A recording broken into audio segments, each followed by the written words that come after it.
నమస్తే, నేను మీ ప్రేమ్. Welcome to Khyati Connects. కలియుగ వైకుంఠమైన తిరుమల క్షేత్రంలో వేసవి సెలవుల కారణంగా భక్తుల రద్దీ మునుపెన్నడూ లేని విధంగా పోటెత్తుతుంది. ప్రతిరోజు సుమారు 80,000 మందికి పైగా భక్తులు శ్రీవారిని దర్శించుకుంటున్నారు. ఈ క్రమంలో సామాన్య భక్తులకు సర్వదర్శనానికి ఏకంగా 24 గంటల పైగా సమయం పడుతుంది. ఇంతటి ఎండల్లో చిన్నపిల్లలు, వృద్ధులతో వచ్చే సామాన్య భక్తులు క్యూ లైన్ లో కంపార్ట్మెంట్లలో గంటల తరబడి నిలబడలేక తీవ్ర ఇబ్బందులు పడుతున్నారు. ఈ అన్నదాతల భక్తుల కష్టాలను గమనించిన తిరుమల తిరుపతి దేవస్థానం ఒక విప్లవాత్మకమైన మరియు అత్యంత అద్భుతమైన నిర్ణయాన్ని తీసుకుంది. భక్తుల నిరీక్షణకు చెక్ పెడుతూ క్యూ లైన్ల నుండి తాత్కాలికంగా బయటకు వెళ్లి మళ్లీ నిర్ణీత సమయానికి లోపలికి వచ్చేలా తిరిగి ప్రవేశించే సరికొత్త సదుపాయాన్ని అందుబాటులోకి తెచ్చింది. అసలు ఈ సదుపాయాన్ని భక్తులు ఎలా ఉపయోగించుకోవాలి, దీని నియమ నిబంధనలేంటో ఈ వీడియోలో పూర్తి వివరాలతో చూద్దాం.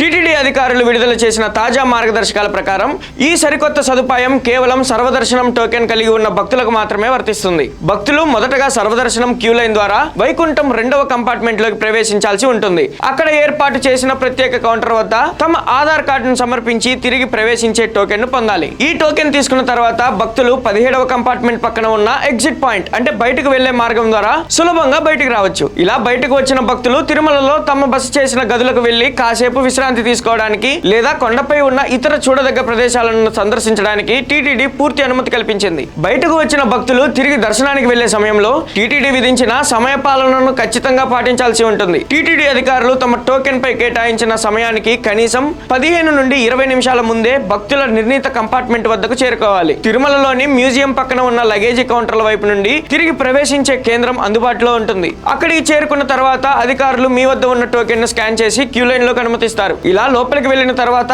కేవలం 2 నుండి 4 గంటల స్వల్ప వ్యవధిలోనే సామాన్య భక్తులకు శ్రీవారి దర్శనం పూర్తవుతుందని అధికారులు చెప్తున్నారు. ఈ సదుపాయాన్ని వాడుకునే భక్తులు కొన్ని కీలకమైన జాగ్రత్తలను ఖచ్చితంగా గుర్తుంచుకోవాలి. మొదటిది, కౌంటర్ వద్ద ఇచ్చే తిరిగి ప్రవేశించే టోకెన్ ను అత్యంత జాగ్రత్తగా చూసుకోవాలి. ఒకవేళ ఈ టోకెన్ పోగొట్టుకుంటే ఎలాంటి పరిస్థితుల్లోనూ మళ్లీ లోపలికి అనుమతించే ప్రసక్తే లేదని టీటీడీ స్పష్టం చేసింది. రెండవది, ఆలస్యాన్ని నివారించడానికి అధికారులు కేటాయించిన సమయం కంటే ముందే కేంద్రానికి చేరుకోవాలి. మూడవది మరియు అత్యంత ముఖ్యమైనది, మొబైల్ ఫోన్లు, కెమెరాలు మరియు ఇతర ఎలక్ట్రానిక్ వస్తువులు ఈ క్యూ లైన్ లోకి అసలు అనుమతించరు. కాబట్టి భక్తులు లోపలికి వెళ్లే ముందే తమ లగేజీని లేదా ఫోన్లను కామన్ కౌంటర్లలో భద్రపరుచుకొని రావాల్సి ఉంటుంది. ఈ గేటు పరిధిలో వస్తువులను డిపాజిట్ చేయడానికి ఎటువంటి ప్రత్యేక కౌంటర్లు ఉండవని అధికారులు తేల్చి చెప్పారు. వేసవి కాలంలో గంటల తరబడి క్యూ లైన్ లో ఇరుక్కొని నరకం చూస్తున్న సామాన్య భక్తులకు, ముఖ్యంగా చిన్న పిల్లలు మరియు వృద్ధులకు టీటీడీ తెచ్చిన ఈ తిరిగి ప్రవేశించే సదుపాయం ఒక పెద్ద వరమనే చెప్పాలి. ఈ సరికొత్త సిస్టమ్ వల్ల భక్తుల సమయం ఆదా అవడమే కాకుండా ఎలాంటి అలసట లేకుండా ప్రశాంతంగా శ్రీవారిని దర్శించుకునే అవకాశం లభిస్తుంది. టీటీడీ అమలు చేస్తున్న ఈ సరికొత్త ఉచిత సదుపాయంపై మీరేమనుకుంటున్నారు?